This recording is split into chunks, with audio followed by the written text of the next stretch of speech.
Stoker, con Rubén Galgo.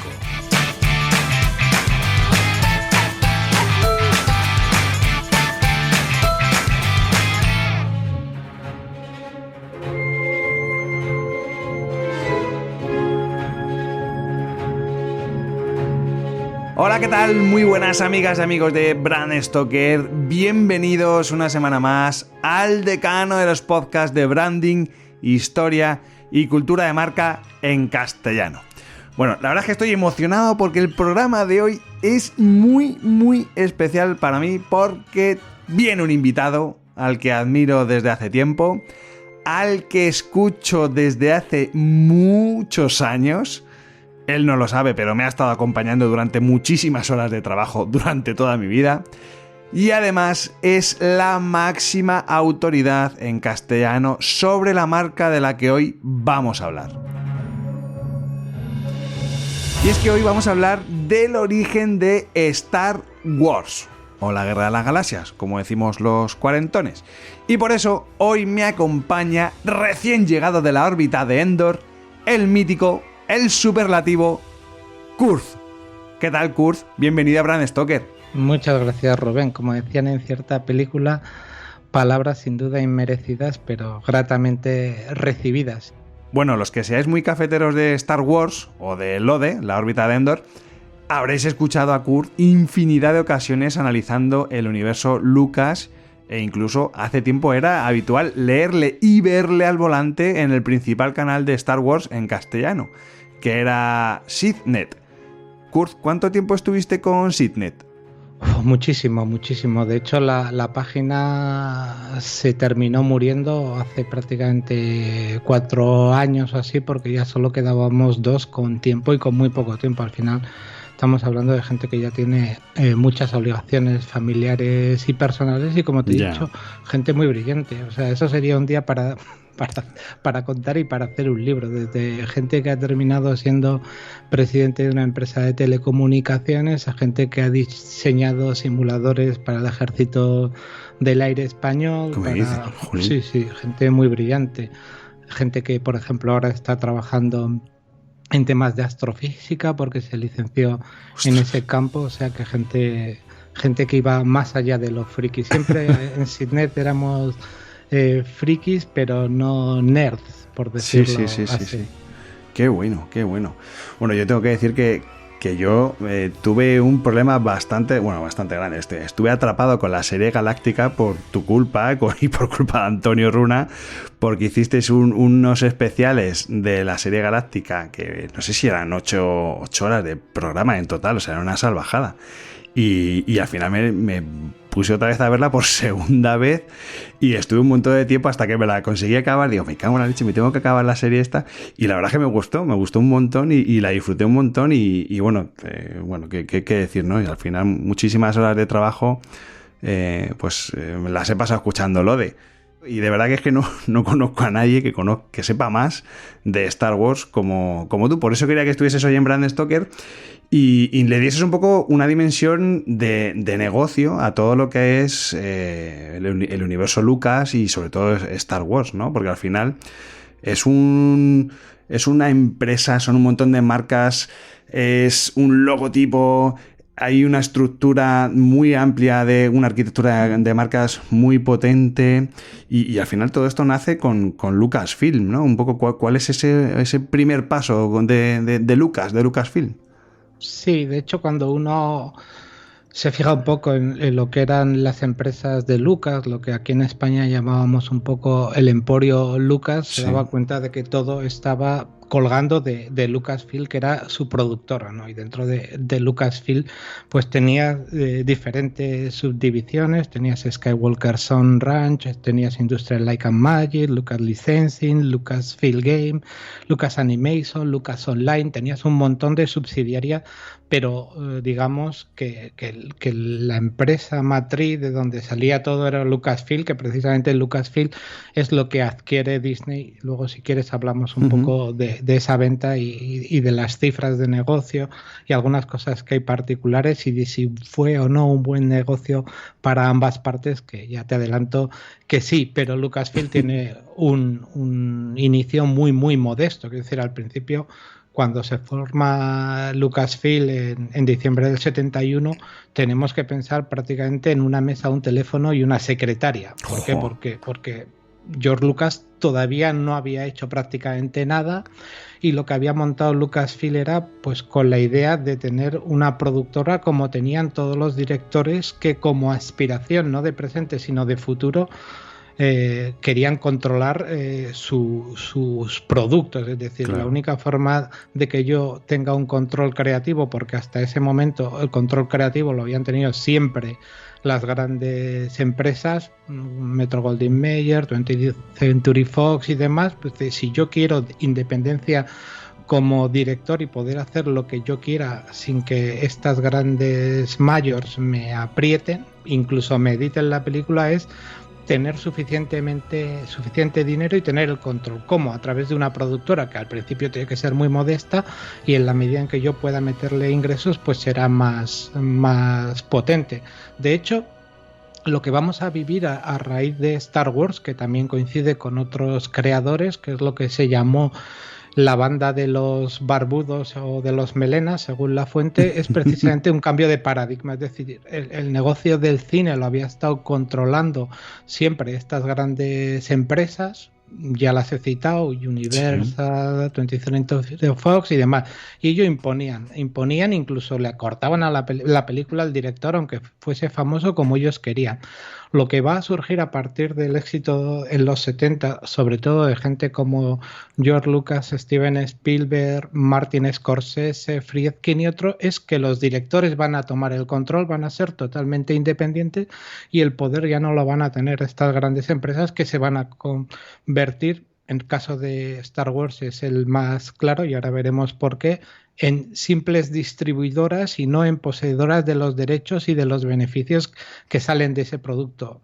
Siendo eso así, el director recibe más dinero. Al recibir más dinero, lo invierte en sus propios proyectos, y a partir de ahí él se lo guisa y él se lo come y obtiene lo que todo director quiere, y es la independencia absoluta que te da tener el dinero y los medios para hacer lo que quieras al margen del establishment, que es lo que siempre Lucas ha querido, porque Lucas ha estado siempre enfrentado desde que salió de la USC con su licenciatura, siempre ha ido en contra de lo que era el sistema de Hollywood y cómo se hacían las películas y quién las hacía y cómo. Sí, y esto fue algo que él tenía claro porque sabía que tenía un muy buen producto en el caso de Star Wars, o era ya un poco este grupito, ¿no?, de los barbudos, ¿no?, como decías, que tenían claro que antes o después este paso la industria lo tenía que dar, y independientemente de que tuviesen una buena oportunidad con Star Wars. No lo tenían nada claro. Tenemos que pensar en gente que tenía lo mínimo, que hacía reuniones en las que debatían sobre cómo querían que fuese el futuro, pero que no sabían si iban a poder hacerlo, porque entre otras cosas no sabían si iban siquiera a tener éxito. De hecho, tú date cuenta que lo que permite a Lucas, y ahora entramos en detalle en eso, crear su emporio, pero sobre todo hacer las películas como él quiere, con total independencia, es el éxito de Star Wars. Y mientras hace Star Wars, no solo está arruinado, sino que no tiene claro que la película la vaya a poder terminar, porque la 20th Century Fox está intentando cortarla, porque se está gastando más de lo que le habían dado, incluso poniendo dinero de su bolsillo, y porque está muy fuera de plazo, y porque los ejecutivos y la gente que los ejecutivos tienen de la 20th Century Fox tiene durante el rodaje en los distintos stages y en los estudios Elstree, le dicen que de ahí no va a salir una película y que no hay nada claro. De hecho, Star Wars, esto es algo muy sabido, sale adelante gracias al empeño de Alan Ladd Jr., que trabajaba para 20th Century Fox, y este es el que frena constantemente a los directivos de la 20th Century Fox para que no anulen la película. De hecho, Alan Ladd Jr. terminará hasta las narices de la 20th Century Fox, y cuando termina todo el proyecto de Star Wars, y Star Wars tiene éxito, él crea su propia productora, la de Alan Ladd Jr., que la gente si recuerda películas de los años 80, habrá visto muchísimas veces su logo, que es como una especie de árbol en verde que se iba haciendo como en una impresión Ah, sí, sí, sí, sí. digital. Pues esa compañía Es sale verdad. del cabreo que tiene a la Junior, que acaba hasta las narices de la 20th Century Qué Fox. fuerte.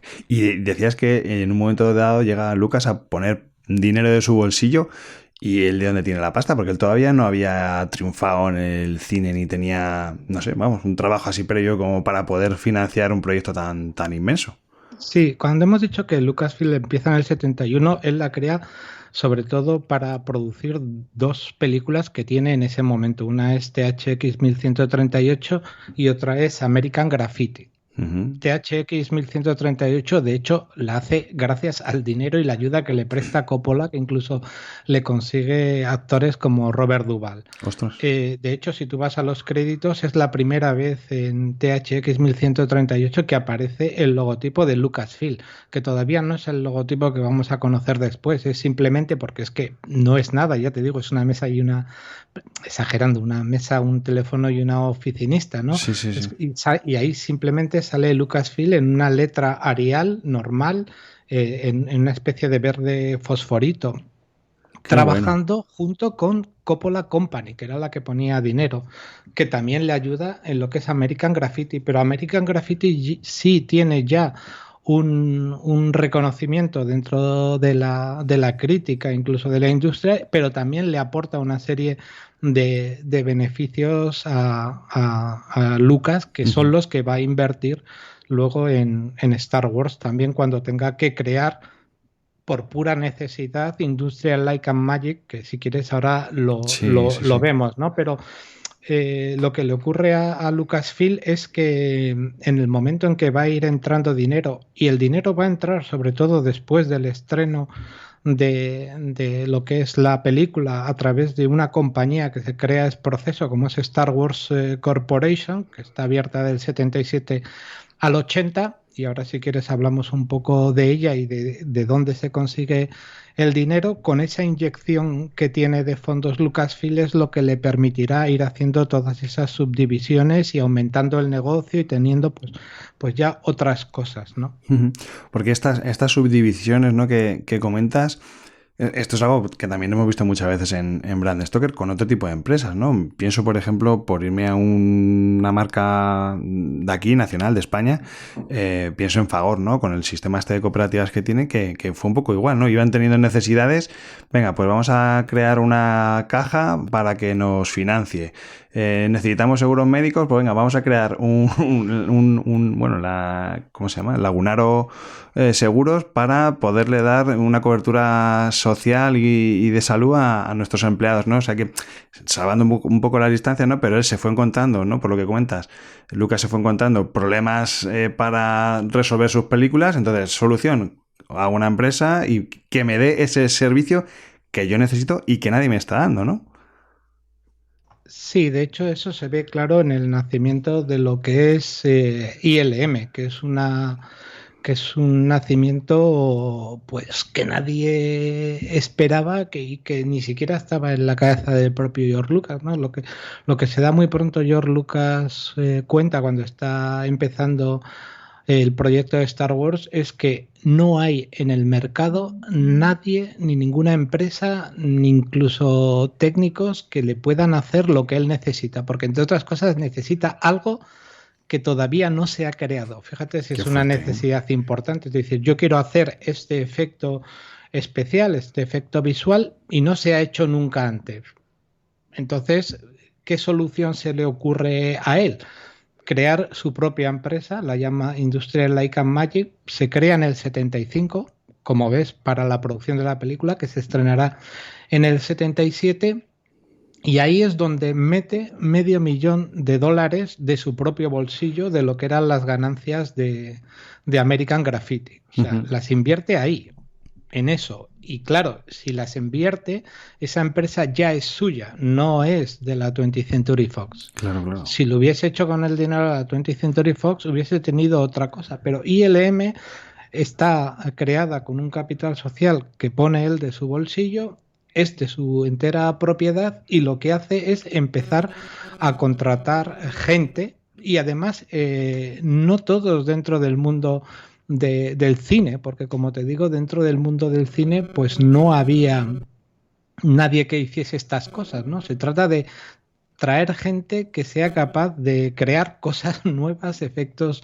nuevos y demás. De hecho, la primera sede que tiene ILM, que toda la gente le tiene mucho cariño, al final no deja de ser algo muy cutre. Es un almacén que está en una zona que se llama Van Nuys, el famoso almacén de Van Nuys, por el que pagan 2.300 euros al mes, perdón, dólares al mes de alquiler y ahí empiezan, ¿no? Y lo que hace Lucas es, y esto es una pena porque es un nombre que luego se pierde por cuestiones de discrepancias, pero lo que hace George Lucas para crear esta industria Light and Magic es confiar en James Nelson, con el que ya había trabajado en American Graffiti, que tenía confianza con él y le dice, mira, hay que crear una nueva compañía, dedícate a contratar gente. Es este James Nelson el que contrataría a John Dykstra, sin el que realmente Star Wars no se hubiese hecho,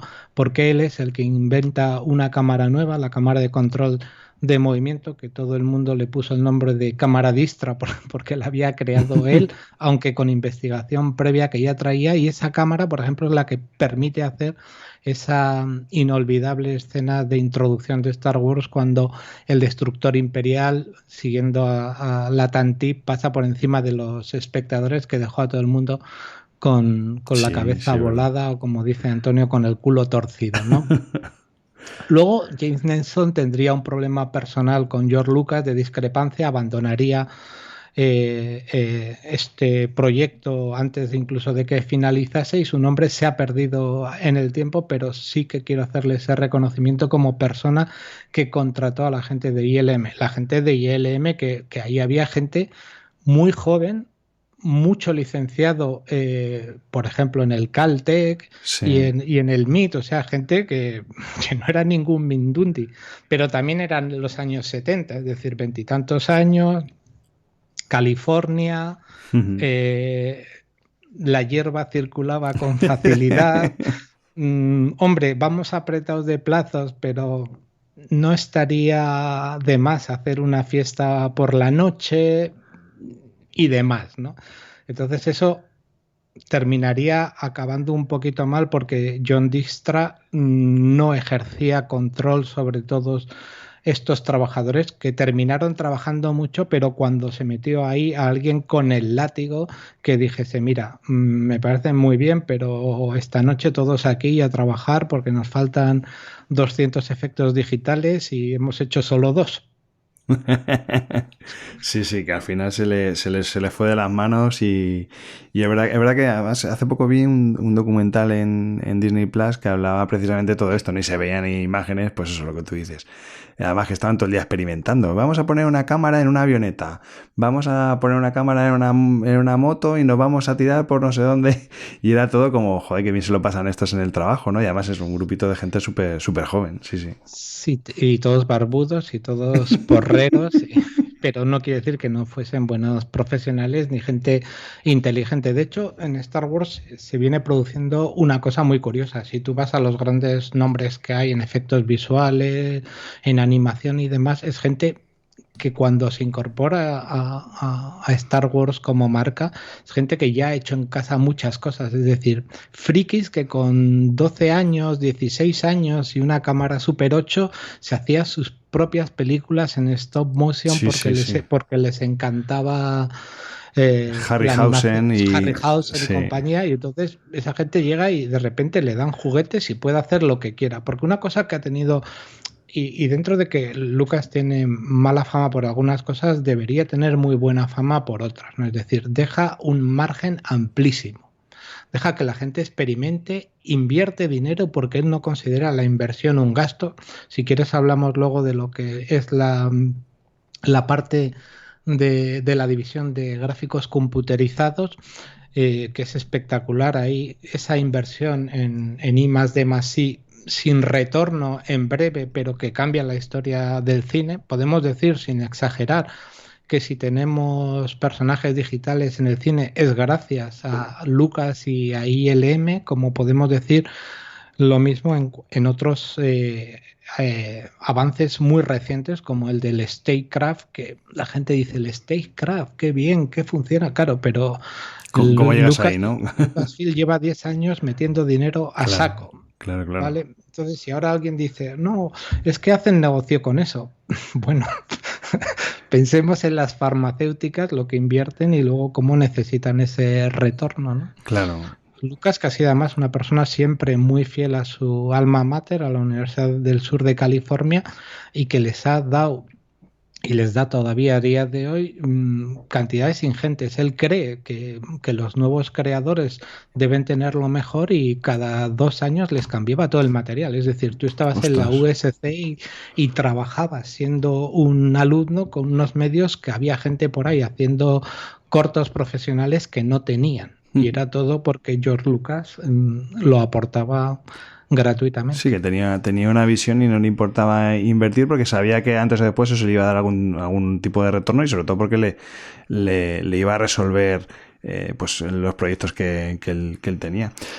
Oye, Kurt, vamos a hablar un poco de la marca, el nombre, el logo de Star Wars, ¿no? El nombre realmente, yo creo que toda la gente que nos esté escuchando sabe que, bueno, Lucas estuvo trabajando con distintos guiones, con distintos nombres, que los personajes tuvieron otros nombres, pero realmente, ¿cómo llegan a Star Wars?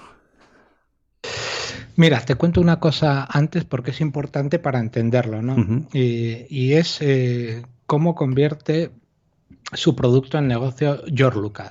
Y empieza por una negociación que hace con 20th Century Fox, que ahora nos puede parecer que es el ABC, pero que en su momento no era así, ¿no? Él cuando está negociando con la 20th Century Fox y con todos los problemas que ha tenido con ellos y que va a tener en el futuro, él llega a un acuerdo. Dice, a mí no me importa reducir mi porcentaje en lo que son los ingresos directos de taquilla y comercialización de la película, si tú me permites que me quede con la propiedad de la marca, con la propiedad de Star Wars, y que con ello me permitas comercializar yo todo lo que esté vinculado con esa marca y con todos los personajes, lugares y universo que he creado. Y es que esto es una locura, porque en aquella época, te imaginas, es el primero que tiene esta idea y sobre todo el mundo sabía que el negocio estaba al final en la venta de entradas. Sí, nadie pensaba que aquí hubiese dinero. Sí. Y dicen, a cuenta de algo, fíjate si el error es mayúsculo con los ojos de hoy, a cambio de algo que creo que no es nada, me dejas que me lleve más parte del pastel de la exhibición, que es donde está el 100% o el 99,7% de los ingresos de un producto. Pues te lo firmo.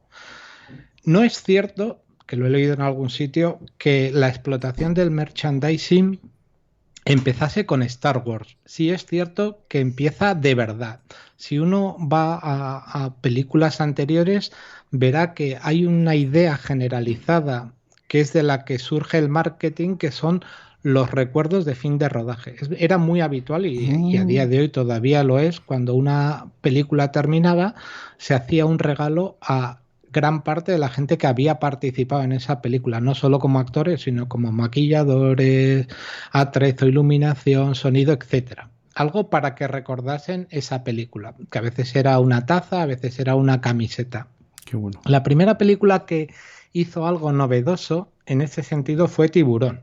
Tiburón, en una campaña de publicidad que fue bastante fuerte, puso a la venta una serie de productos relacionados con la película, casi como impulso publicitario de la película y para que la gente exhibiese ese material y fuese como tener más publicidad en las playas, que consistió básicamente en toallas y en bolsas de playa y camisetas, no era más, pero sí que es cierto que eso tuvo una venta, pero fue una venta, digamos, muy humilde, no era una cuestión de que se pensase que de ahí se podían sacar grandes ingresos.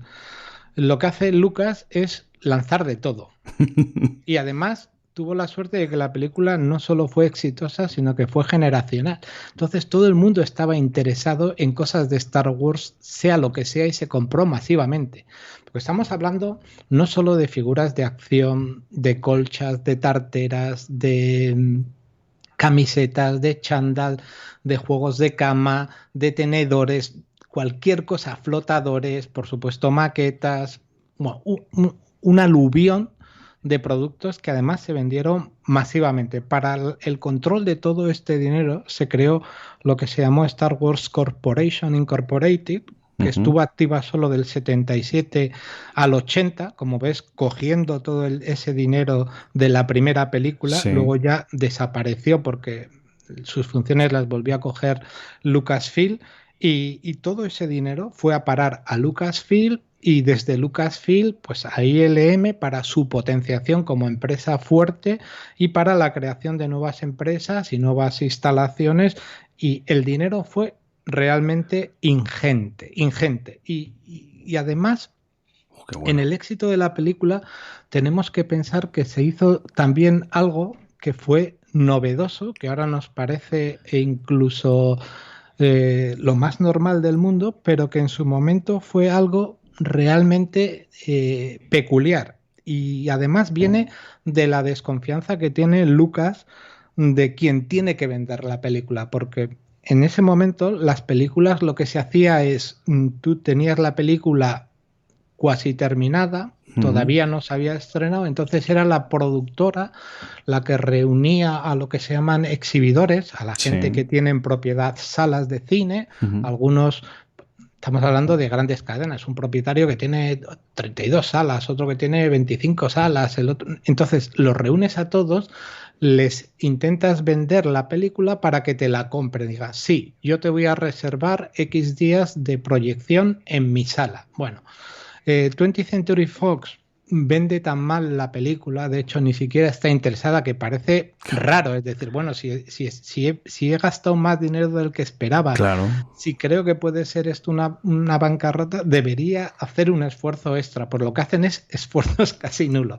Entonces, en el momento en el que Lucas se da cuenta de que de todos los exhibidores que han llamado, solo un 15% acude a las proyecciones de prueba, dice, la película va a ser una ruina porque la gente no está interesada. Tenemos que hacer que los dueños de salas de cine reclamen la película. ¿Y cómo la pueden reclamar? La pueden reclamar si ven que hay un movimiento de gente que pide esa película. Es entonces cuando contrata a Charles Lippincott, que va a ser el gran vendedor. Esto a nivel de marca y de estrategias de venta es interesante. Qué bueno. Que había sido compañero suyo en la USC y era supervisor de publicidad en ese momento para Lucasfilm. Y este dice, bueno, esta película, ¿a quién va dirigida? Pues va dirigida a un público joven, a un público que además está interesado en la fantasía, en la ciencia ficción. Y dice, vale, ¿y esta gente dónde está? Esta gente está en las convenciones, en convenciones importantes en las que los medios de comunicación no le dan mucho pábulo, pero esta gente está en la Comic Con de San Diego, está en la WorldCon de Kansas, está en la World Science Fiction Convention de Miami, está en la WesternCon, y entonces acuden a todas esas convenciones, y además acuden de forma masiva. Es decir, llevamos a los actores, llevamos el traje de Darth Vader, llevamos a los androides, llevamos todas las ilustraciones que tenemos de Ralph McQuarrie, llenamos eso de naves, de cosas fantásticas, y empezamos a acuñar digamos, eslóganes para que la gente todavía se pique más. Y empezamos a decir cosas como esta es una película del bien contra el mal, en una película de ciencia ficción que va mucho más allá de lo que se ha creado antes. Da igual la imaginación que tengan, nosotros hemos ido un paso por delante. Bueno, entonces todo eso con filmaciones, con diapositivas y demás. Entonces la respuesta del público es masiva. O sea, había un verdadero, ahora diríamos hype, antes diríamos expectativa de la gente para ver esa película. En el momento en el que los exhibidores detectan eso, contratan la exhibición de la película. Lo que nadie tampoco podía esperar es que la exhibición de la película fuese tan prolongada e ingresase tanto dinero. Hay gente que vio la película. Ahora es diferente porque tiene un recorrido corto. Antes tenían un recorrido largo, pero era habitual que una persona normalmente viese la película una sola vez. Si le gustaba mucho, que la viese 2 veces. Que si le gustaba mucho, la viese 3 veces. Y de repente se encontraron que había gente que había visto en un mes 10 veces ¡Ostras! la película. Entonces, que era algo que no se había producido nada. Entonces, empezó a entrar mucho dinero. De ese dinero que entraba por la película, Lucas se llevaba una parte importante, pero mucho menor de la que se podría haber llevado, pero le daba igual, porque empezaría a generar a través de todo lo que son estas ventas de merchandising un montón de dinero. De hecho, es en las convenciones donde Lippincott empieza a cerrar los acuerdos con los licenciatarios de Star Wars, gente a la que se le ofreció ser un franquiciado para, en su campo, sacar productos de Star Wars. A Marvel se le ofrecieron los cómics, a Kenner las figuras de acción, a AMT-RTL se le ofreció la estampación de maquetas de naves y de la película. Ahí empieza, por supuesto, a Valentín Bush y luego a Del Rey se les propone la publicación de libros que van desde novelizaciones de la película a posteriormente guías de naves, vehículos, también creación de novelas que expandiesen el universo muchos años después, y esa trama de franquiciados le dará a Lucasfilm muchísimos ingresos. De hecho, Star Wars como marca siempre ha sido muy fiel a sus licenciatarios y se han roto pocos acuerdos. De hecho, cuando se han roto acuerdos ha sido cuando ha venido Disney. Es decir, en tema de animación, Lucas tenía un acuerdo cerrado con Cartoon Network. Pero en el momento que, y es lógico, en el momento en que Lucasfilm lo compra Disney tiene su propio canal. No va a dejar que el negocio lo siga llevando Cartoon Network, o sea que se paga lo que se tiene que pagar por cerrar ese acuerdo, esa relación comercial, la pasa a llevar Disney Plus. Pero fíjate qué interesante esto que dices, porque ahí veo algo que es una novedad, porque nosotros en el podcast hemos hablado muchas veces de que muchas marcas licencian productos, pienso por ejemplo pues con Monopoly o con Fournier, por ejemplo, con las cartas, ¿no? Que al final es una forma de diversificar el negocio para intentar darle una segunda vida a su producto, ¿no? Y lo suelen hacer cuando ya el producto ya ha tenido un recorrido, tiene ya está bastante asentado, y es un poco por prolongar un poco esa vida y sacar unos beneficios extras. Pero aquí Lucas lo hace al principio, o sea, antes realmente de, por lo que estás contando, cuando empieza a funcionar, porque necesita tener esa pasta y necesita que lo den o que le conozcan estas distribuidoras. Al final, él hace una apuesta muy heavy al principio y le sale súper bien. Pero fíjate qué curioso que lo hace justo al revés de lo que hacen normalmente las empresas, ¿no? Que lo empieza a hacer desde el principio. Bueno, es la primera vez que alguien contrata franquiciados para la distribución de material de una película que es de su propiedad. O sea, estamos aquí pisando nieve virgen, por decirlo así, ¿no? Cuando se establece esto, evidentemente necesitas un logotipo de marca que en el fondo ya habías creado y que tiene, y además si alguien nos está escuchando puede hacer el esfuerzo de buscarlo, ¿no? El primer logotipo, por así decirlo, que tiene Star Wars lo hace Dan Perry, que lo hace un poco en colaboración con Ralph McQuarrie, que es el gran ilustrador y diseñador artístico de Star Wars, y que se hace para los pósters, ¿no? Entonces se decide poner Star arriba, Wars abajo, hacer unas letras de molde muy gruesas que estuviesen un poco fugadas al estilo del del crawl test que se llama ese inicio de la película, ese texto que se va hacia el fondo, por lo tanto está un poco como fugado, y además se le pone ahí como una especie de azul oscuro con puntos blancos como si fuese el espacio. Eso, si alguien busca los primeros póster lo ve. De todas formas, eso a Lucas no le termina de convencer como logotipo para poner en la pantalla, porque en la pantalla sí que el espectador va a ver el logotipo de Star Wars, ¿no? Entonces ahí es cuando contrata a Susan Elizabeth Rice, que es la que hace una apuesta, digamos, en valor de ese texto y de esas letras que ha usado Dan Perry. Además, Lucas le dice una cosa que ahora nos resulta muy curiosa, y es decir, como en la película hay un grupo que es muy malo y es muy fascista, dice, hazme algo que tenga un estilo fascista. que en tipografía pues no sé exactamente cómo se puede definir el fascismo en tipografía. Esta lo que hace es, y aquí está ya realmente el logos, es decir, voy a conservar Star arriba, voy a conservar Words abajo, ya no las voy a fijar, el rabo de la R lo voy a alargar para que coincida con el de la S, bueno, la estructura más o menos que conocemos. Sí. Y lo hace partiendo, si alguien tiene curiosidad, de la Helvetica Black, ¿no? Si alguien conoce de tipografía, yo que la suelo usar, pues tú coges la Helvetica Black y a partir de esa, pues evidentemente vectorizando, diríamos ahora, hace una nueva letra. Pero si tú la ves, se parece mucho la forma de la A, la forma de la S, de la R, son muy parecidas. Qué bueno. ¿no? Y lo que hace es, para darle ese toque fascista, una W súper angulada, muy aguda, que parecen dos cuchillos que se están clavando. Cuando lo ve Lucas eso, dice, esto necesita una vuelta porque la W realmente no se termina de leer bien, ¿no? Es tan agresiva.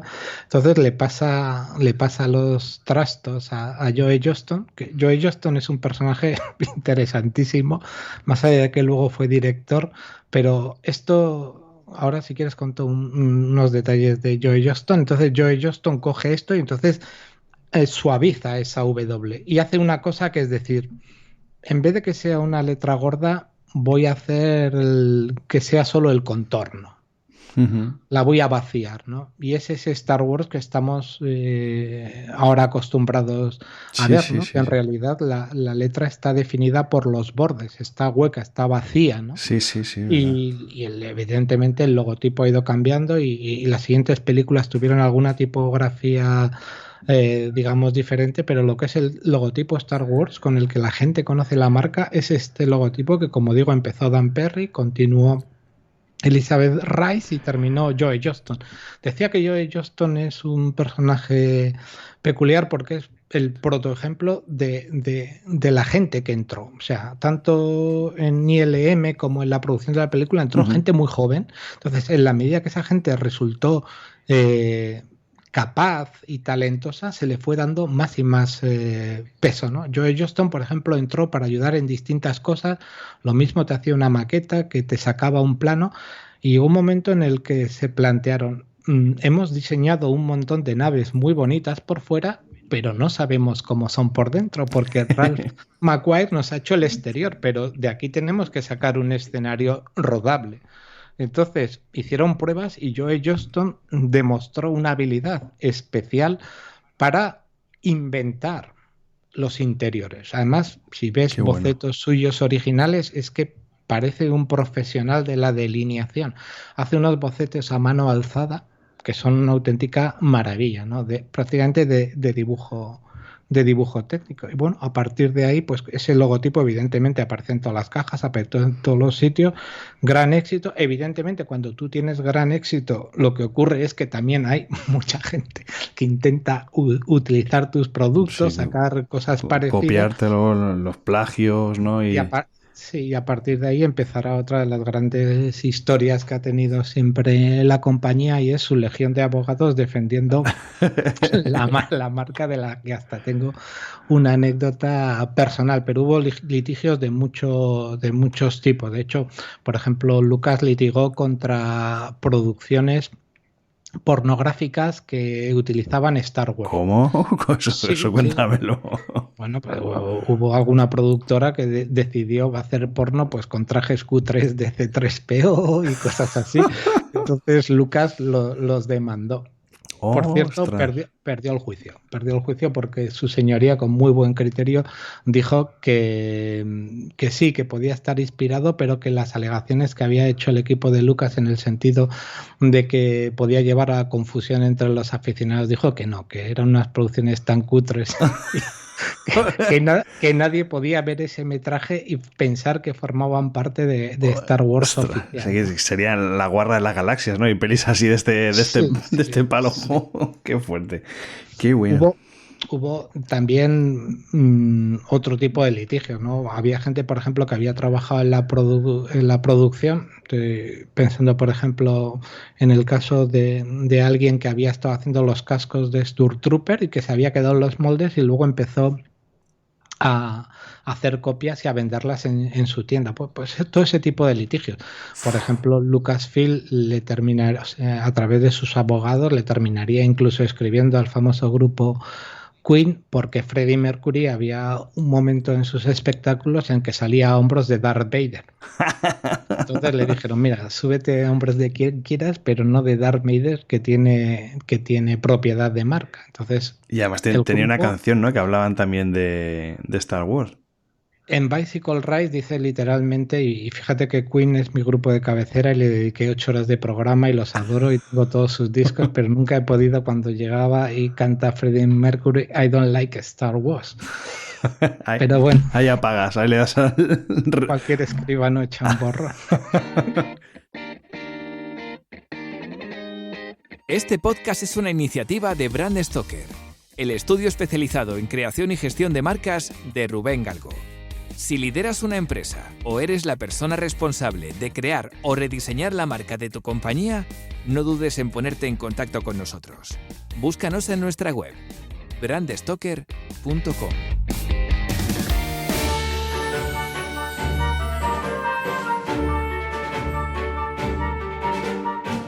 Hablabas antes, Kurt, del trabajo de Ralph McQuarrie, ¿no? Con todo el diseño un poco de exteriores, interiores. A mí hay algo que ahí me llama mucho la atención y siempre me ha gustado de Star Wars, porque yo recuerdo siempre una charla de Borja Borrero, que es el director creativo de Interbrand durante muchos años. Comentaba que las grandes marcas son las que tienen las que activan todos los estímulos, ¿no? Pues por ejemplo, sobre todo hablaba de las marcas de coches o incluso de aviones, porque tienes tacto, porque huele el coche cuando tú entras en un coche nuevo, huele de una forma distinta, tiene sonido. Y con Star Wars me pasa un poco parecido, ¿no? De hecho, es que incluso con el tema de la ropa, ¿no? O incluso dentro de las películas, dentro de la saga, y vemos claramente una arquitectura de escudos, emblemas, rangos. O sea, todo eso no es porque sí, o sea, no es un ejercicio gráfico que quede más o menos pintón, sino que todo está contextualizado, que tiene un significado, un sentido, y por lo tanto ahí no, me estoy equivocando. Se pretendía, mira, te voy a contar, tampoco quiero alargar esto, pero te voy a contar una anécdota personal, porque a mí me interesa mucho lo que es la uniformología militar. Sí.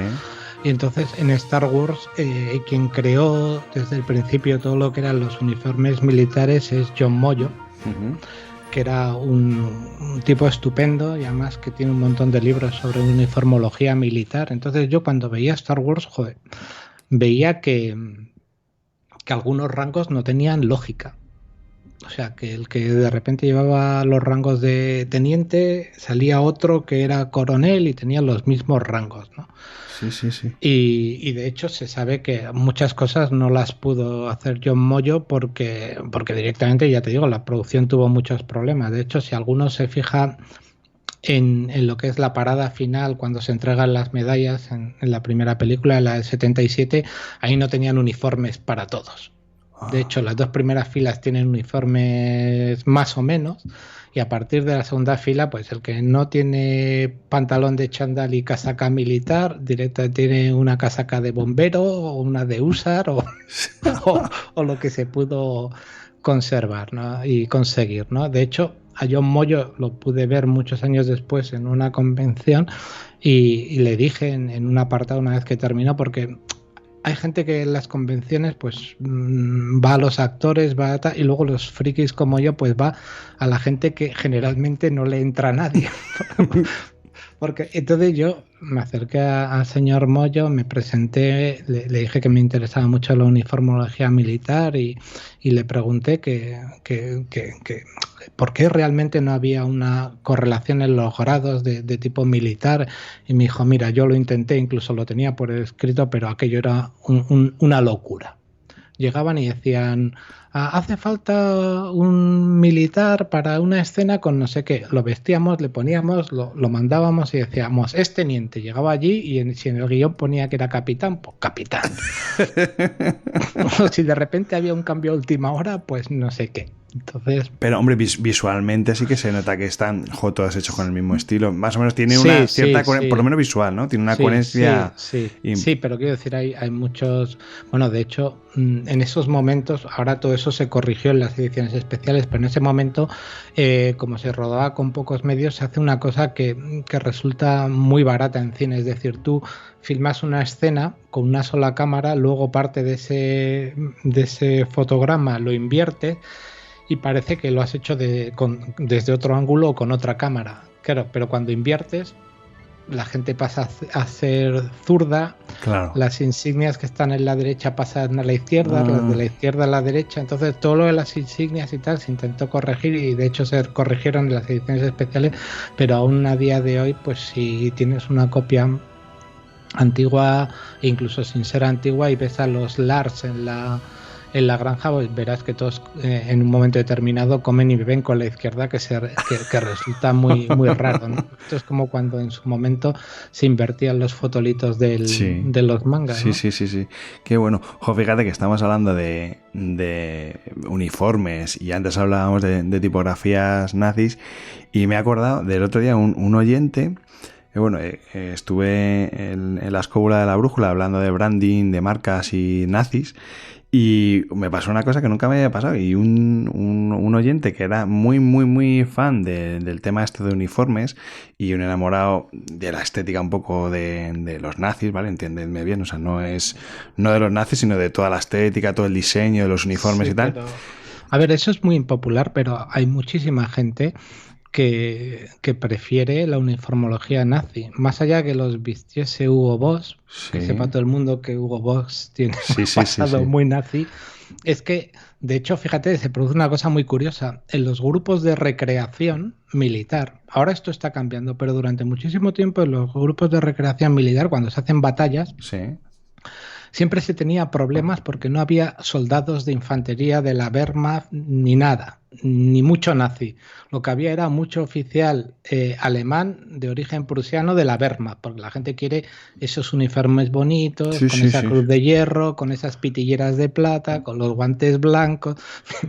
Mientras que en la parte de los que recrean en Estados Unidos era como, a mí no me importa ser soldado, estar con la Tommy Gun, ir con el uniforme sucio, ir en mi jeep y demás. O sea que sí que hay cierto atractivo en el sentido de que visualmente, pero porque forma parte de la concepción cuasi operística que tenían los alemanes de su régimen, ¿no? Todo muy ampuloso, todo muy grandioso, inspiraciones wagnerianas, somos superiores, y como somos superiores vamos mejor vestidos, y todos los oficiales, como más vienen del ejército prusiano y tienen mucho dinero, pues tienen su sastre, es decir, no a todo el mundo le queda el traje así de bien porque sí, sino porque un sastre se lo ha hecho a medida. Sí, totalmente.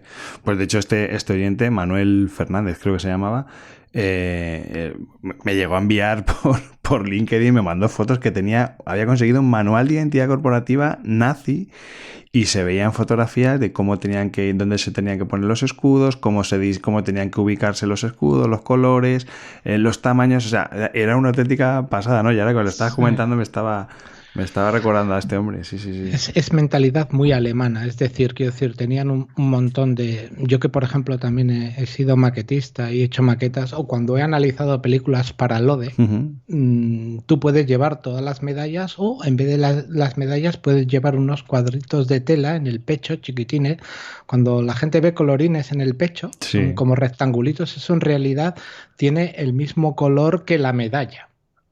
Pero no es... Para no llevar toda la medalla, lleva solo el cuadradito. Por eso un experto en uniformología militar tiene que conocer cómo son esos colores y decir, mira, ese es en el caso, por ejemplo, de los norteamericanos, este es un corazón púrpura, ha sido herido en combate y como tiene un 3 dentro, es que tiene 3 corazones púrpura. Bueno, eso son cosas que los alemanes llevan al paroxismo porque los alemanes es así. Sí. Tenemos protocolos, subprotocolos, subrutinas. Oye, y quería también preguntarte una cosa que también he visto en redes y no sé hasta qué punto es leyenda urbana. Bueno, todo el que... La mayoría de la gente que escucha este podcast son gente que trabaja en marketing, en comunicación y muchísimo diseñador, ¿no? Y los diseñadores, pues al final, el paquete Adobe, ¿no? Yo creo que es el más utilizado y la mayoría pues utilizamos Photoshop. Desde hace muchísimos años, cuando tú abres Photoshop, sale la típica ilustración animada del programa con el logo y debajo un chorro de nombres, ¿no? Y el primer nombre es Thomas, si no, creo que es Thomas Knoll. Voy a abrir el Photoshop para verlo. Y hay una leyenda como que este hombre trabajó en ILM y de repente fue el que luego terminó desarrollando el Photoshop. ¿Esto es cierto o se queda en el ámbito de la leyenda urbana? No, es parcialmente cierto. A ver, Thomas Knoll tiene un hermano que se llama John Knoll. John Knoll trabajaba en Star Wars. De hecho, era uno de los, potentes dentro de lo que era el apartado de diseño visual y el apartado gráfico. Entonces, son hermanos, están en contacto. Entonces, John Knoll hablaba con su hermano cuando tenía este desarrollo de producto, le decía, oye, mira, estoy haciendo un programa de edición fotográfica, va así, tal. Entonces, John Knoll habla con su hermano, le enfoca en algunas casas, por eso también sale como co-creador, si lo ves, están como co-creadores los dos hermanos, aunque la parte gorda la lleva el otro, no la lleva el que trabajó en Star Wars, y de hecho ellos luego lo que hacen es venden el programa y hay una empresa que todavía lo desarrolla más, aunque ellos se quedan pues dentro de lo que es los títulos de crédito, vamos a decir así, y también reciben dinero, pero sobre todo John Knoll, que sí trabaja en Star Wars, lo centra en lo que realmente está necesitando. ¿Por qué? Porque ha habido una cosa que ha hecho mucho siempre ILM y otras empresas, ha sido cuando no tienes una herramienta te la creas.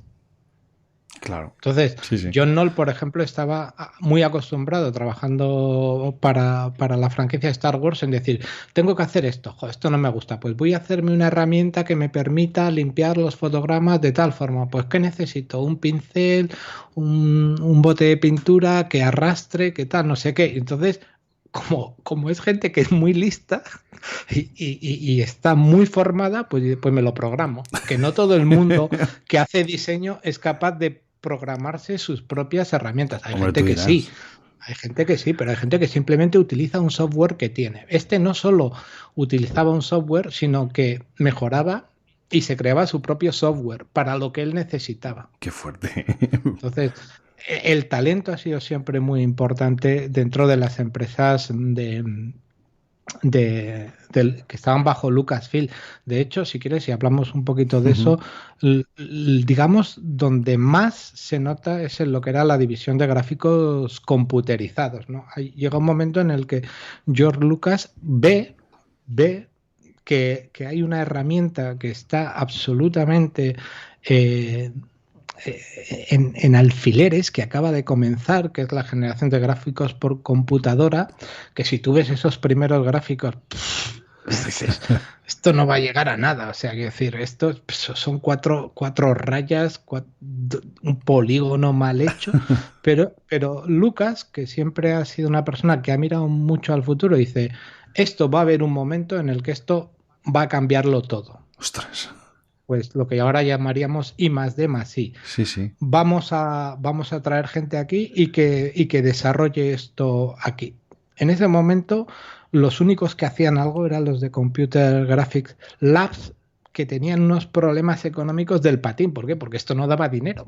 Claro. Era gente que estaba trabajando en algo que le faltaban 15 años. Ostras, qué fuerte. Tú dime cómo puedes ganar dinero con algo que necesita 15 años de desarrollo. Ya ves. Entonces aparece George Lucas y le dice, venga, pero esto es en plan mecenazgo italiano de medieval, o sea, es decir, venir aquí con vuestras mierdas, sobre todo dos nombres muy importantes como son Ed Calmus y Alvin Ray Smith, y le dice, toma, presupuesto prácticamente sin límite, hacer cosas, ir preparando.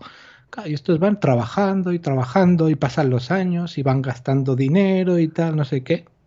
Todo esto en qué devendría en el futuro, en el que, por ejemplo, esto permitió a ILM ser la primera empresa que hizo un personaje 100% digital para una película, que si alguien se acuerda del secreto de la pirámide, ese caballero de la vidriera que baja, ese es el primer programa, este es el primer personaje animado. Ostras, me acuerdo por CGI en la historia del cine, y lo crea ILM. ¡Qué bueno!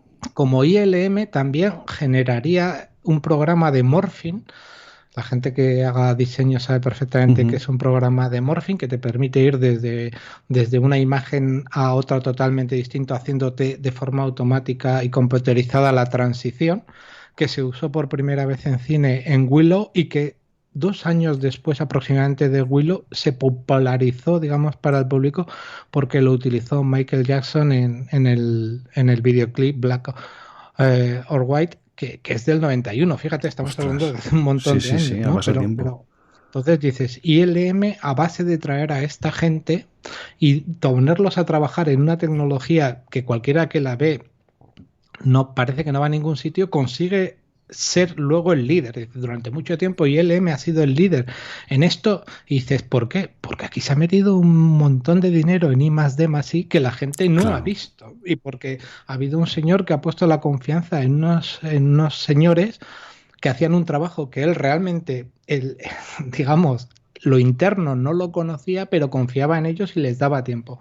De hecho, Lucas fue tremendamente generoso con gente como John Lasseter, ¿no? Porque John Lasseter trabajaba dentro de ILM y hacía una serie de cosas, y de hecho estos en base a que tenían, y volvemos a eso de tenemos una necesidad y hacemos un logro tecnológico, bien sea de software o de hardware, para cubrirlo, estos llegaron a crear lo que se llamaba el Pixar Image Computer, que era un nuevo dispositivo que era capaz de ofrecer una computación mucho mayor que la que se tenía, y eso permitía renderizar y mover objetos. Ostras, claro. Hubo un momento en el que George Lucas se dio cuenta de que la gente que estaba en el grupo de Lasseter realmente no estaban trabajando en lo que a él le iba a ser útil, sino en lo que a ellos les gustaba.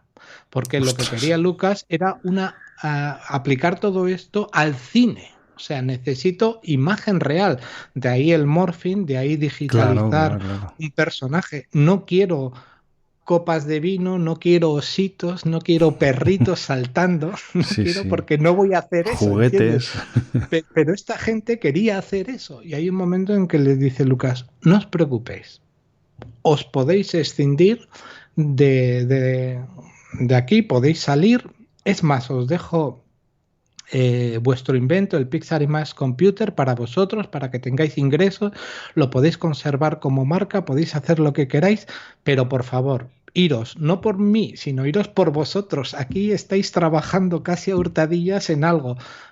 ¿Os gusta la animación? Haced animación. Bueno, a partir de ahí la historia de Pixar, Ostras, qué con fuerte. sus idas y venidas que también... Sí. O sea que todo ese conocimiento, ese know-how que fue la base, la esencia de Pixar, era de ILM, de Industrial Light and Magic. No tenía ni idea de esta historia, macho. Qué fuerte, qué fuerte. O sea, al final Lucas ha estado metido en todo. O sea, ha parido más marcas Sí. y productos que... qué fuerte. Tú date cuenta, hay un momento en que lo digital a él le encanta. Claro. Y llega un momento que cuando salen las precuelas, él decide, el futuro del cine es filmar digitalmente. Nadie filmaba digitalmente. Pero no solo es filmar digitalmente, sino que hay que proyectar digitalmente. Ahora tú hablas de la proyección digital y te parece lo más normal del Total. mundo. Bueno, pues si hay proyección digital es porque Lucas se empeña y dice, no voy a estrenar mi película en cines que no estén preparados para hacer una proyección digital. Ostras. Entonces, automáticamente los exhibidores tienen que hacer inversiones, como pasó con el estándar THX en sonido. Es decir, yo quiero un sonido envolvente en sala y la gente lo tiene que poner, y si no lo pones y si no va un técnico mío y lo certifica, no te llevo mi película. Ese es un poder muy fuerte que tiene Lucas, que está amparado en su posición en la industria, pero que para nosotros que somos consumidores nos deviene en un beneficio. Claro. Es decir, si no hubiese iniciado ese camino en los años 2000, ahora no veríamos el cine en digital, ni lo escucharíamos en digital, o nos habría costado, o todavía no estaríamos en ese punto, y esa digitalización al final llega a todos los sitios. Evidentemente, Claro. George Lucas no es el único que está en el mundo digital, pero es uno de los grandes impulsores, y eso también habría que reconocerse. Hombre, es que además son imposiciones que no son para su lucro. O sea, al final de todo esto, por supuesto, bien, llega un lucro, pero lo que hace es, apostar por la evolución y por la industria y por seguir avanzando. Con lo cual, joder, me parece que además, y en esos años, hacer una apuesta así tan potente, me parece, ya no de ser un visionario, o sea, me parece que es ya casi nivel Dios, ¿no? De empresario y de visión de un negocio. Porque entonces, lo de THX también es una idea suya, o él se aprovecha ya de algo que ya había avanzado con eso. No, THX lo crean ellos como un estándar de sonido. A Lucas siempre le ha interesado mucho la calidad de la imagen y de la sonida, y de los sonidos en sus productos. Es obvio, el cine es imagen y sonido. Entonces, por eso se crea el Skywalker Zone. Ya en 1975, aunque luego iría creciendo, entonces no era lo que luego fue, como una empresa para estar en el negocio de lo que es la edición de sonido, la reproducción de sonido y demás. Y THX, que toma el nombre de su película THX 1138, es un estándar de sonido. Hay distintos estándares, pero es uno de los primeros que se implementó en cine, porque se implementó y la gente que en su momento vio las precuelas en cine, pues se acordará, si lo ha visto, ese espectacular inicio de THX que venía, que llovía, que las letras se deshacían, que era espectacular, y eso, claro, lo hace George Lucas, que siempre ha tenido mucho cuidado con sus empleados. Él tiene la idea, y además esto ahora sería casi revolucionario por cómo están las cosas, de que un empleado que no tiene las condiciones ideales de trabajo, sobre todo si está en una labor creativa, no puede crear nada que realmente merezca la pena. Le tienes que dar tiempo, le tienes que dar dinero, pero sobre todo le tienes que dar ergonomía. Claro. Y salud mental. Es decir, por eso en su momento, que es muy famoso, si la gente oye hablar del rancho Skywalker, que está en el condado de Marin, que es como una especie de Shangri-La, todo el mundo querría ir allí. Para empezar, es un sitio donde no admite visitas. De hecho, incluso si tú como empresa o a tipo documental o quieres hacer un walkthrough o alguna historia, te ponen muchas pegas. De hecho, son instalaciones que ni siquiera se ven desde la carretera. ¡Ostras! Porque están en un valle.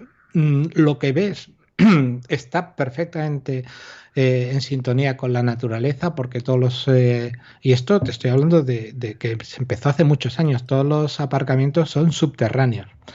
El rancho cuenta con una sala de cine que le llaman el Stack, que tiene 300 butacas para que la gente vea películas. de la propia biblioteca. Tiene una biblioteca cristalada, con una bóveda cristalada, que está solo para que la gente estudie. Ostras, qué fuerte. Para que estudie sobre la compañía, para que estudie sobre nuevas herramientas, demás.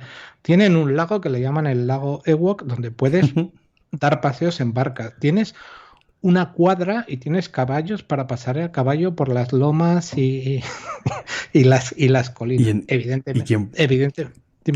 ¿Quién puede disfrutar de esta gozada entonces? Si no realmente visitas. Pues los empleados. Empleados que están haciendo allí algo o que van allí invitados. ¡Ostras, qué bueno! En su momento también era un sitio donde había mucho desarrollo, ¿no? También tiene oficinas y demás, pero realmente ahora lo que es el centro, digamos, nuclear, donde están todas las oficinas, está en el Letterman, en el Centro de Artes Digitales Letterman, que está en San Francisco, en California, está antes de la entrada del Golden Gate. Si alguno va por esa zona, pues antes de llegar a la entrada del Golden Gate, digo la entrada del Golden Gate en el sentido de que tú estás saliendo de la ciudad para irte a lo que ya van a ser las estribaciones de los bosques de secuoyas y demás, ¿no? Pues antes de esa entrada del puente de San Francisco, del Golden Gate, tienes este centro que además en lo que es la entrada tiene una plaza con una fuente y una estatua en bronce de Yoda. Y ahí es donde ahora están realmente todas las oficinas, se hace todo el trabajo administrativo y demás. Y en el Rancho Skywalker, evidentemente, se sigue haciendo cosas de creación, pero es sobre todo un sitio de descanso creativo, vamos a decirlo así. Evidentemente también ahí hay oficinas y hay gente, y luego también hay muchos archivos y gente que está trabajando dentro de la compañía en algún proyecto, pues puede ir ahí a documentarse, porque una cosa que ha hecho Lucas muy bien es que tiene unos archivos súper potentes. De hecho, en el caso de ILM llega incluso al paroxismo, es decir, ILM tiene gente contratada para que limpie las maquetas originales, es decir, tenemos tantas maquetas originales, tenemos tantos props y está todo archivado que alguien le tiene que quitar el polvo. Ostras. Bueno, pues que empiecen por aquí, terminen aquí, para cuando terminen aquí ya pueden empezar con otra ronda. Alguno de mis clientes, tengo a Críticos Vallejo, que son clientes que les acabamos de diseñar la nueva identidad corporativa, y conozco a más de un modelista que estaría encantado de estarle quitando el polvo. Vamos. A Vallejo, si me permites que te lo diga, hay que hacerle un monumento, porque yo, que soy maquetista, aunque hace mucho que no hago, yo cuando empezó la marca, cuando empezaron los acrílicos Vallejo, me cambió a mí la vida, a mí a muchísima gente. Sí. Bueno, y ahora con... Bueno, ahora ya ni te quiero contar, o sea, porque el maquetismo en cuanto a pinturas, resinas y todo ha evolucionado de una forma extraordinaria. Sí, ahora han sacado unas pinturas... Bueno, yo además es que como he vivido, o estoy viviendo el proceso nuevo de la compañía, y ahora además con la compra del fondo y demás, que se están haciendo unas inversiones salvajes. Es alucinante la tecnología que tiene la pintura Vallejo. O sea, es que tienen con Express Color, por ejemplo, es una pasada, como tú con una simple pincelada han creado una pintura inteligente que cuando hay volumen te crea brillos, y cuando hay esquinas y recodos te crea sombras. O sea, que es un palo para los wargameros y la gente que juega. Ya, pero yo que he pintado mucha figura en plástico y plomo y en resina, para hacer lo que se dice una subida o una bajada de color, necesitas hacer hasta 8 tonos diferentes. Entonces, si te quita 5... Sí, es una pasada. Bienvenido. Sí. Es una pasada. Mira, y además, hablando un poco también de lo de los uniformes que comentábamos antes, hay algo que la gente no lo sabe, que esto yo lo he descubierto al estar trabajando con ellos, ¿no? Porque para hacer la marca pues tuvimos que hacer muchísima investigación, entrevistas.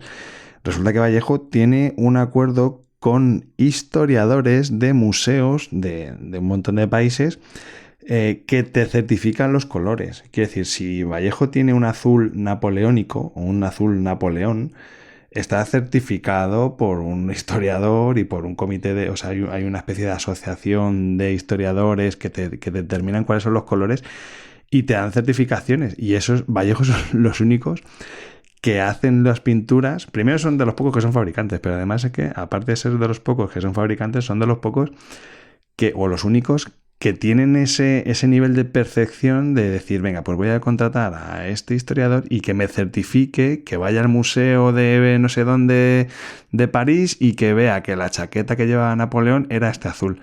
Y en base a eso, buscan las anilinas, buscan todos los materiales, todas las tintas para hacer la mezcla y tener el color exacto. O sea, el nivel de calidad de Vallejo. Sí, O sea, eso, fíjate, eso para la gente que hace recreaciones históricas y la hace con todo el rigor es muy importante. De hecho, eso en el maquetismo naval es en el campo que yo más locos de esto me lo he encontrado. Hay gente que directamente se hace su barco con los planos originales y haciendo el costillar desde el principio. Ostras. Utilizan madera de balsa Sí, en lugar sí, sí. de madera de roble o de haya, pero lo hacen desde los inicios. Y, por ejemplo, a esta gente lo que es el mundo de la impresión 3D Bueno. les ha abierto un universo, porque antes hay empresas que hacen complementos, pero la recreación histórica es gente que viene y te dice, quiero un candelabro para la proa de Sí, un sí, sí, galeón sí, sí. español, pero entre 1800, perdón, entre 1000 tal y 1000 cual. Y te dicen, tenemos pero es a escala 1.35, no, pero lo necesito porque lo estoy haciendo yo a escala 1.37. Sí, sí, sí, sí. Es que es una... Pues no existe, pues me lo diseño yo en 3D, me lo imprimo. Sí, sí, sí. Es una... Mira, además, hace poco salía una imagen, creo que era Guillermo del Toro, Lucas, no, ¿quién era el otro? Steven Spielberg, y había otro director más americano, y estaban los tres juntos de compras, creo que era por San Diego, en una tienda friki, y estaban ahí cogiendo pinturas de un rack de Vallejo. Digo, madre mía, estos tres pintando, creo que además la foto creo que la puso Guillermo del Toro. Los tres pintando miniaturas ahí, es que me les imagino que con la imaginación que tienen estos tres, digo, es una pasada. Bueno, pero retomemos, Sí, ¿no? sí, que disperso. Oye, de todas formas, Kurt, llevamos ya más de una hora, habíamos dicho que una hora era un poco el límite que me había puesto. No me gustaría acabar este capítulo de Bram Stoker, este episodio, sin hablar de lo que fue la venta famosa de ILM. Además, tengo un amiguete que trabaja en Pixar.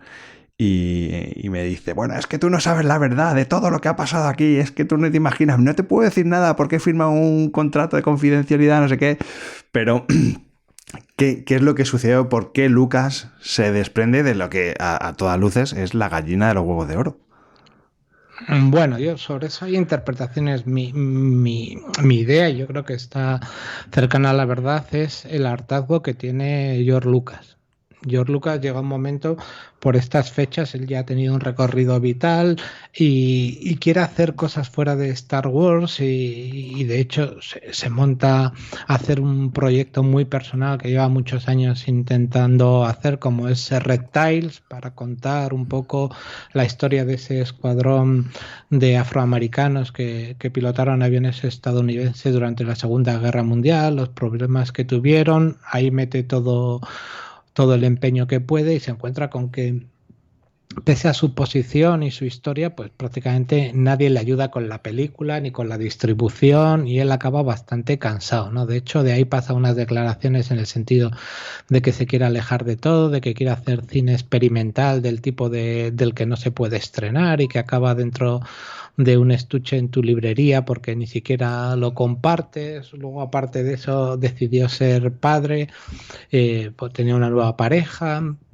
Ella había congelado óvulos, el esperma, esto es muy americano, y ahora que ya, digamos, nuestras obligaciones profesionales son menores, pues vamos a tener un hijo que va a ser biológico nuestro porque son tus óvulos y mi esperma, pero nos lo va a gestar otra persona. Todo esto muy cerrado y tal, y yo creo que ya llega un momento en que dice, oye, pues aquí ya en esto no me interesa seguir, y es cuando hace la venta. No lo hace por necesidades económicas, tenía mucho dinero. De hecho, cuando se suele decir que lo has dicho tú antes, Lucas está forrado. Bueno, Lucas es un tipo que evidentemente tiene su gran casa, tiene coches porque le gustan, lo hemos podido ver en la Fórmula 1, por lo tanto tiene coches potentes y demás.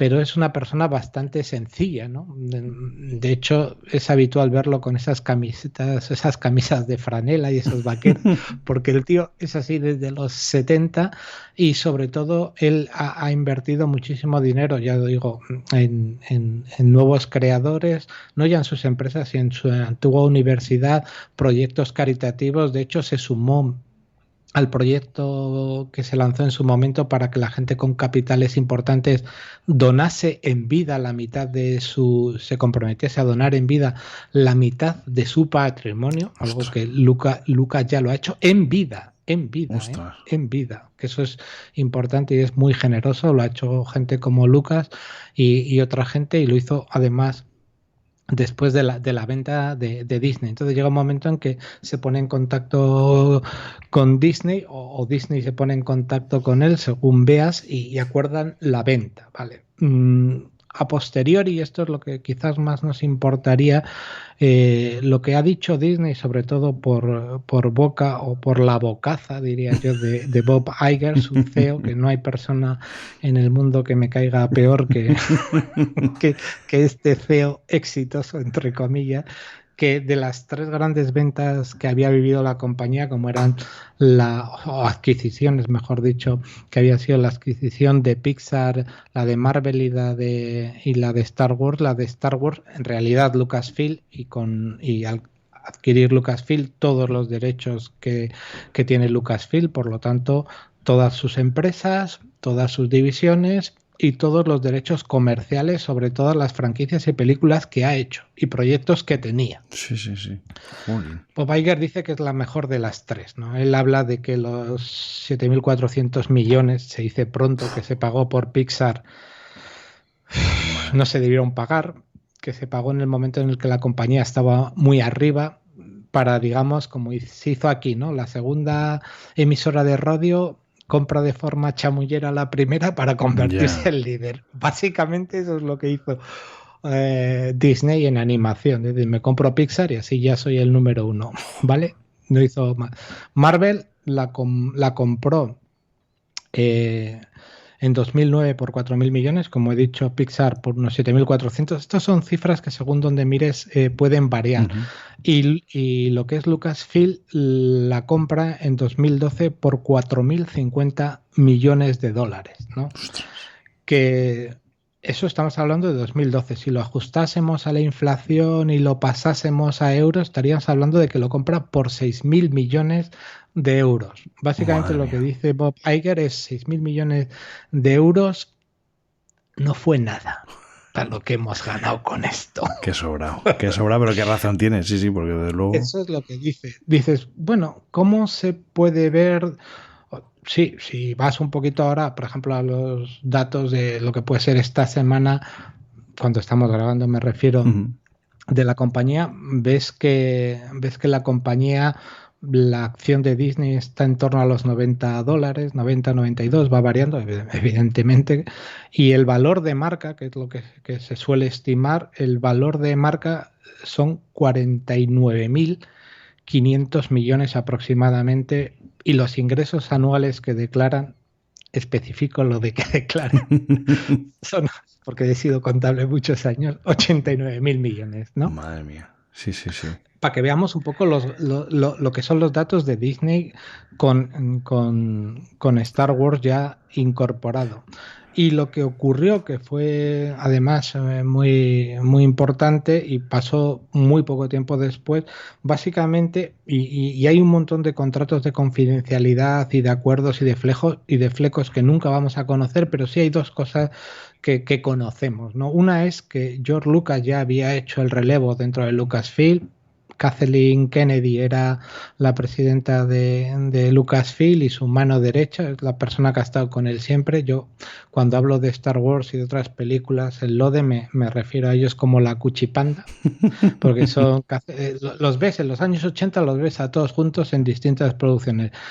George Lucas, Steven Spielberg, Kathleen Kennedy, Frank Marshall, Lauren Kasdan. Sí, siempre la gran familia. El mismo feliz. Grupito, sí. El mismo grupito. Bueno, pues pidió que se la respetase, de hecho se la ha respetado. Hubo mucha gente como yo, en mi inocencia suprema, pensamos que Kathleen Kennedy mantendría la llama de la esencia Star Wars dentro de Disney. En cuanto se hicieron las precuelas, Bob Iger la puso en su sitio. Ya, sí. Pero la puso en su sitio radical. Vino Kathleen Kennedy y dijo, no, necesitamos 3 años para hacer la película como la hemos hecho siempre bajo el mandato de Lucas. Tienes 2 años y arréglatela. Pues no lo podemos hacer en 2 años, necesitamos 3 años. ¿Quieres que busque a alguien que la haga en 2 años? No, ya sigo yo en 2 años. Qué pena. JJ Abrams apoyó a Kathleen Kennedy en eso, en que fuesen 3 años de producción y no 2. Por eso JJ Abrams dejó las secuelas y en la segunda película, que numéricamente sería el episodio 8, no estuvo, y tuvieron que recurrir a él en el 9 por una cuestión de que ya se estaba desprestigiando todo y a Rian Johnson le habían dado hasta en el cielo del paladar. Pero bueno, aunque... Y no me quiero ir más allá. Kathleen Kennedy se queda como la gran defensora del fan y Bob Iger le dijo, aquí estoy yo, soy el CEO, estás bajo mi bota y si no quieres estar bajo mi bota cobrando bien, te puedes ir a otro sitio a cobrar peor y respirar más. Sí que es verdad que ella sigue porque de hecho en el Mandalorian yo creo que también está de productora, ¿no? En algunos Sí, la han dejado, pero bueno, ahora ya sabe que por delante hay un perro que ladra más o, como diría un americano, un tiburón que tiene una aleta caudal más grande, ¿no? La otra cosa que se sabe del acuerdo es que prácticamente la mitad del pago se hizo, como suele ser lógico en estos casos, con acciones de Disney. Es decir, Disney no se puede permitir en un momento determinado dar 4.050 millones de dólares en cash. Dice, claro. Bueno, pues te doy 2.025 millones en cash y te doy 2.025 millones. Son cifras mareantes y estoy dando ahora los datos sin actualizar en acciones. Para que alguien se haga una idea, eso equivalía a más de 40 millones de acciones de la compañía. ¡Madre mía! Sí. Más de 40 millones de acciones de la compañía, que estaban todavía en poder de Lucas cuando la revalorización subsiguiente de Disney, pues con todo este crecimiento y otros que hubo, duplicó el valor de las acciones. Por lo tanto, esos 2.025 millones en acciones que tenía Lucas se convirtieron en no mucho tiempo en 4.000 millones de dólares. Sí. Es que es una salvajada. Yo en términos de marca y de intangibles sí que sabía, porque en Interbrand todos los años hace el Best Global Brand, ¿no? Que es una especie de valoración global de todas las marcas, una especie de ranking mundial de cómo están las marcas a nivel de reputación. Y cuando Disney compró todo el universo Lucas, pasó de estar en el puesto 30 a ponerse en el puesto 10 solamente de lo que le dio a nivel de reputación. Y es verdad que luego con el tiempo eso se ha ido perdiendo un poquito, o a día de hoy está en torno al 13 en ese ranking. Pero ya no solamente a nivel de cifras, de números, sino a nivel de reputación, el vincular a Disney la marca Star Wars supuso un chute de credibilidad. Es verdad que luego se han ido ellos un poco cargándoselo con determinadas decisiones, ¿no? Sí. Pero es la fuerza, nunca mejor dicho, de la marca Star Wars. Sin duda, es un garante de éxito. En el acuerdo también había una coletilla que al final hubo gente que pensó que eso era, que todo se iba a conservar muy bien y que no iba a haber problemas en lo que es la franquicia Star Wars, pero que yo desde un primer momento dije, esto es testimonial y veremos sus consecuencias, que fue nombrar a George Lucas consultor creativo. Ostras. Evidentemente, en cuanto George Lucas vio que ese título, entre comillas, honorífico, era un intento por hacer lo que te dé la gana y decir que esto tiene el marchamo de George Lucas dijo, mira, hasta luego, Lucas. Efectivamente, hasta luego, Lucas. Consultor creativo, Si por consultor creativo quieres decir que vienes, me dices una locura y te digo, eso no encaja para nada en mi visión de Star Wars, y lo vas a hacer porque el gato es tuyo, el perro es tuyo y lo paseas como quieres, pues no vengas aquí a preguntarme. Claro. Así que públicamente dijo, mira, dejo de ser consultor creativo. Estas cosas se dicen muy bien, se dicen, no quiero entorpecer la labor de los nuevos creadores, Star Wars diplomacia. Ahora ya está en manos de otras personas que tienen todo el derecho a hacer las historias que quieren. Lees entre líneas, dice, estos me tienen aquí como el abuelo en el museo y encima quieren usar mi nombre para vender la mierda que están haciendo con lo que he vendido. Bueno, mi responsabilidad acabó cuando la vendí, claro. Ahora que cada palo aguante su vela. Muy bien, vaya historión, vaya historión. La verdad es que me ha encantado, Kurt, pues toda esta historia, muchísimas cosas que desconocía. Sé que nos hemos dejado un montón de cosas en el tintero, pero es que es un universo tan amplio, pero yo creo que la esencia un poco del origen de la marca Star Wars nos la has dejado, pero vamos, súper clara.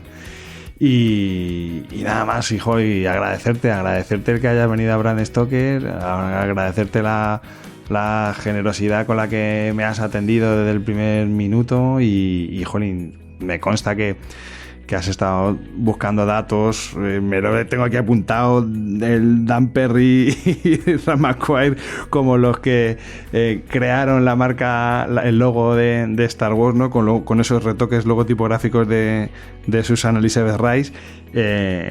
Nada, macho, gracias. No te puedo decir otra cosa por esta masterclass de Star Wars.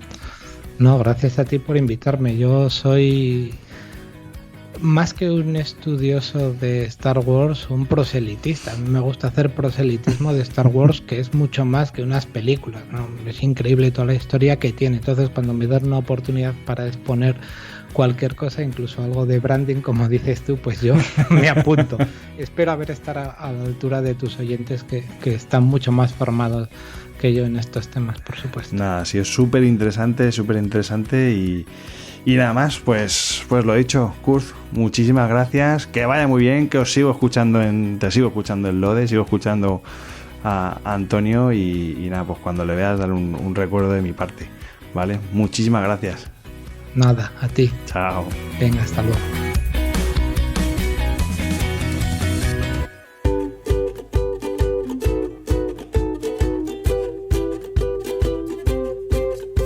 Antes de despedirme, quiero recordarte que puedes seguirnos en Twitter, Facebook e Instagram, donde nos encontrarás con el usuario Brand Stoker, o si lo prefieres, me puedes seguir a mí a través del usuario Crenecito. Este podcast es una iniciativa de Brand Stoker, el estudio especializado en creación y gestión de marcas de Rubén Galgo. Si lideras una empresa o eres la persona responsable de crear o rediseñar la marca de tu compañía, no dudes en ponerte en contacto con nosotros. Búscanos en nuestra web, brandstoker.com. No olvides comentar este episodio, valorarlo con 5 estrellas, darle a me gusta, compartirlo en tus redes sociales y si te has quedado con ganas de más, pues te invito a que escuches más episodios en brandstoker.com y aplicaciones móviles para iOS y Android. Muchas gracias por estar ahí y recuerda, como dijo Paul Rand, el diseño es simple, por eso es tan complicado. Hasta el próximo programa, ¡chao!